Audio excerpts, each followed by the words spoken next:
Yeah, so this is the main forestry trunk road. It comes north out of Cochrane, goes all the way up to the Grand Prairie. It's very picturesque and very wild in a lot of spots.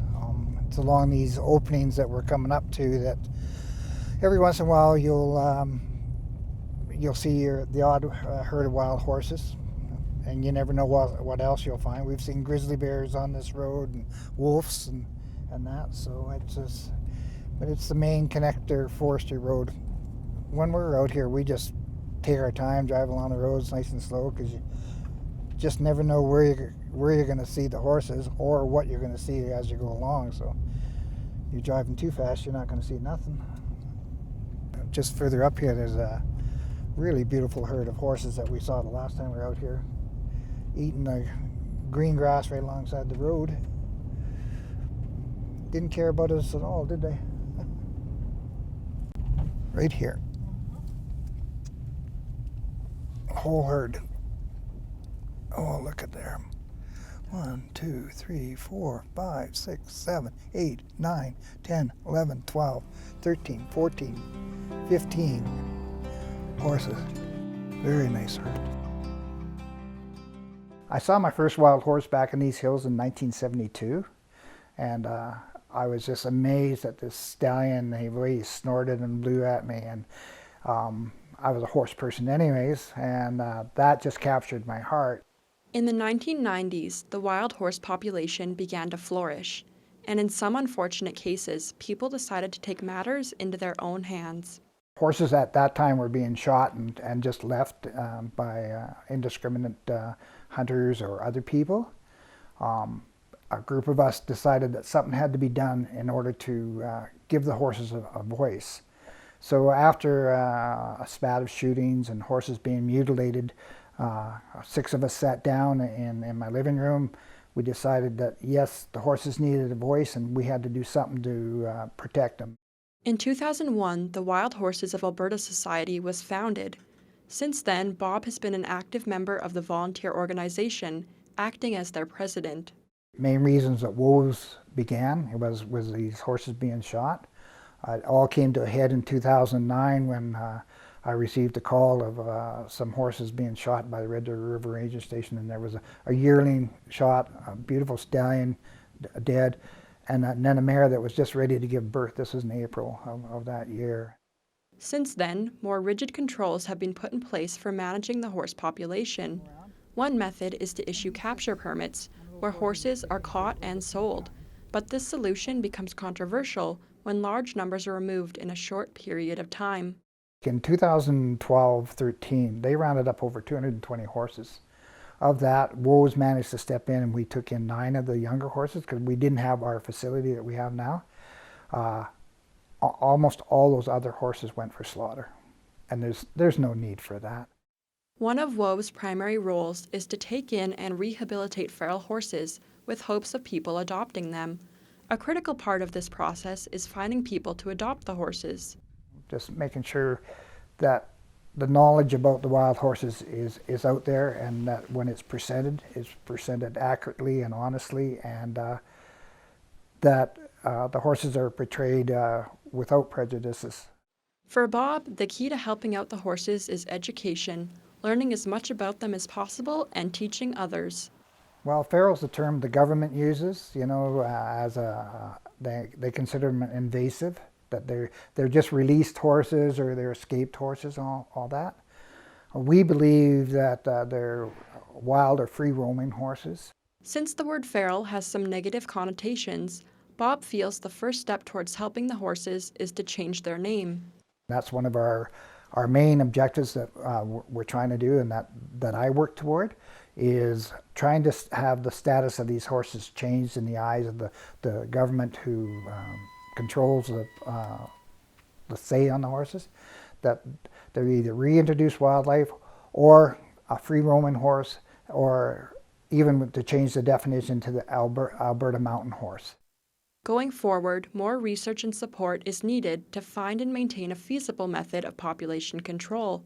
Until then, the horses will continue to multiply, moving onto leased land and private property. In February 2019, the government of Alberta managed to count over 1,500 horses.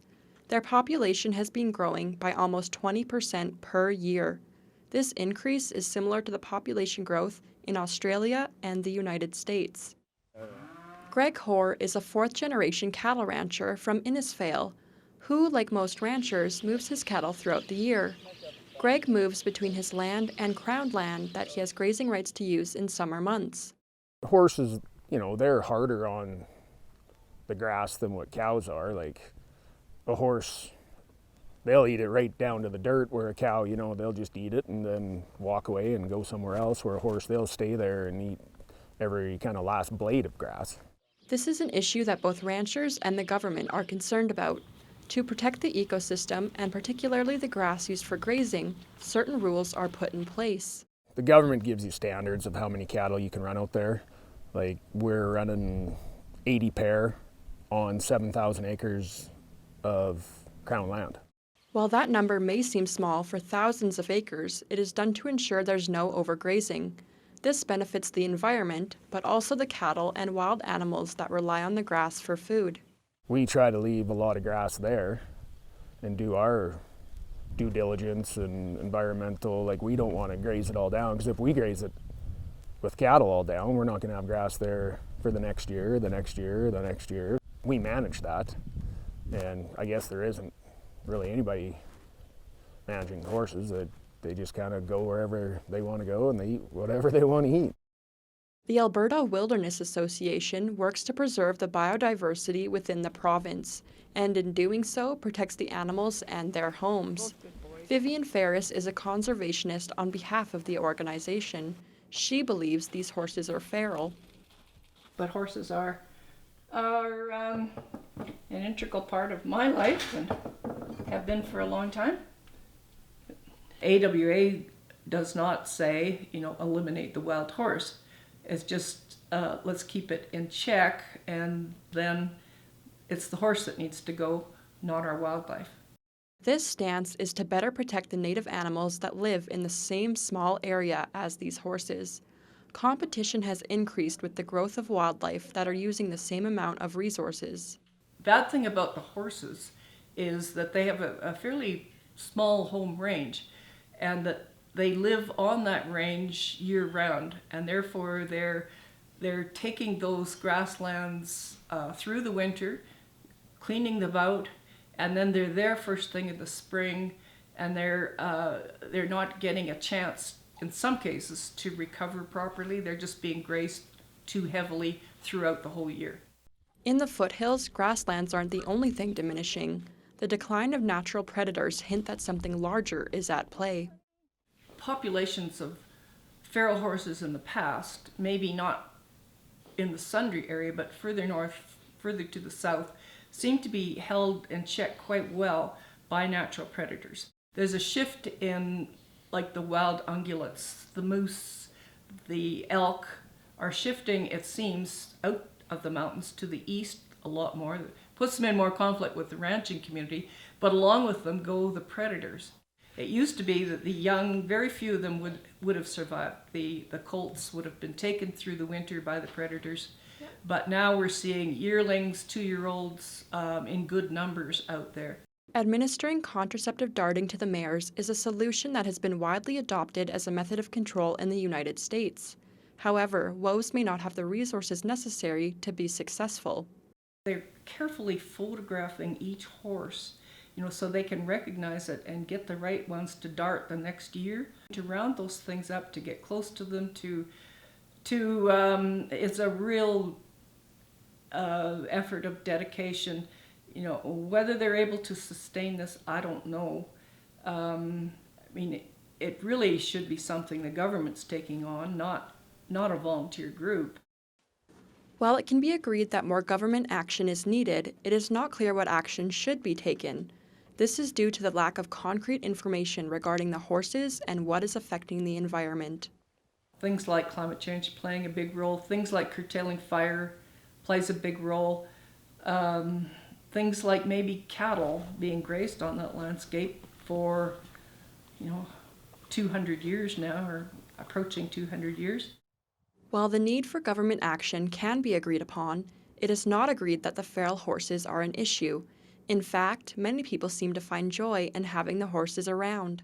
There's a huge segment of the population that believes these horses are part of our heritage going back, 10,000 and more years. But I mean, that is not true. That horse that was here in prehistoric times was quite a different species. This controversy can make it difficult to determine what action should be taken to manage the horses. The Feral Horse Advisory Committee was created by the government as a way to address this issue. Vivian represents the Alberta Wilderness Association on this committee, but she says they have not met in 2 years. Ideally, I would like to see a return, if possible, to what we had probably back through the 1970s, 1980s, where the herds in the foothills were kept in check by wild predators. So there was a balance, a natural balance in place.